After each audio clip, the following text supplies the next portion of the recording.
Taste the Daily. தனியார் நிறுவனத்தின் தலைமை செயல் அதிகாரி போதை மருந்து கலந்த பபுள் கம் கொடுத்து 40க்கும் மேற்பட்ட பெண்களை பாலியல் வன்கொடுமை செய்த சம்பவம் பேரதிர்ச்சியை ஏற்படுத்தியுள்ளது. கிண்டி அடுத்த மடுவின்கரை பகுதியில் உள்ள தனியார் நிறுவனத்தில் நாம் தமிழர் கட்சி நிர்வாகியான சக்திவேல் தலைமை செயல் அதிகாரியாக உள்ளார்.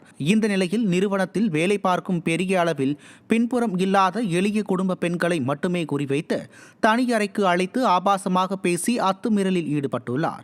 மேலும் போதை மருந்து கலந்த பபுள் கம் கொடுத்து மயக்கமடைய செய்து பாலியல் வன்கொடுமை செய்து அதை செல்போனில் வீடியோ எடுத்தும் பாதிக்கப்பட்ட பெண்களிடம் காட்டி மிரட்டி சக்திவேல் பலமுறை பாலியல் வன்கொடுமை செய்ததாக வெளியாகியுள்ள தகவல் அதிர்ச்சியை ஏற்படுத்தியுள்ளது.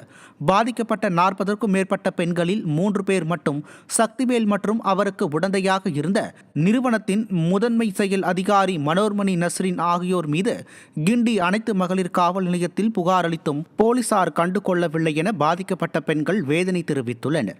திறனற்ற ஸ்டாலின் ஆட்சியில் தமிழகத்தில் பாலியல் வன்கொடுமைகள் அதிகரித்துள்ள நிலையில் ஏவல் துறையினர் பணம் பெற்றுக்கொண்டு பாலியல் குற்றவாளிகளுக்கு சாதகமாக வழக்குகளை மூடி மறைப்பதுமாக இருப்பதாக பொதுமக்கள் கொந்தளித்துள்ளனர்.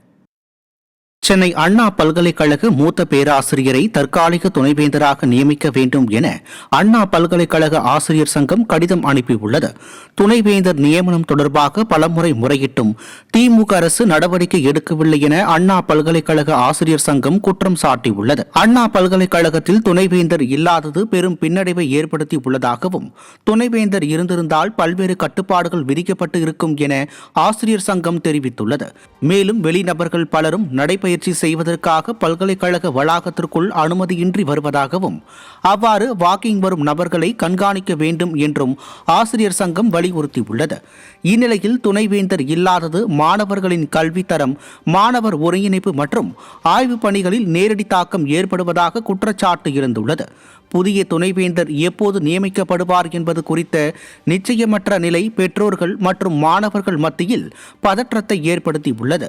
மேலும் நிர்வாக திறனற்ற ஸ்டாலின் ஆட்சியில் உயர்கல்வித்துறை சந்தி சிரிப்பதாகவும் பொதுமக்கள் வேதனை தெரிவித்துள்ளனர்.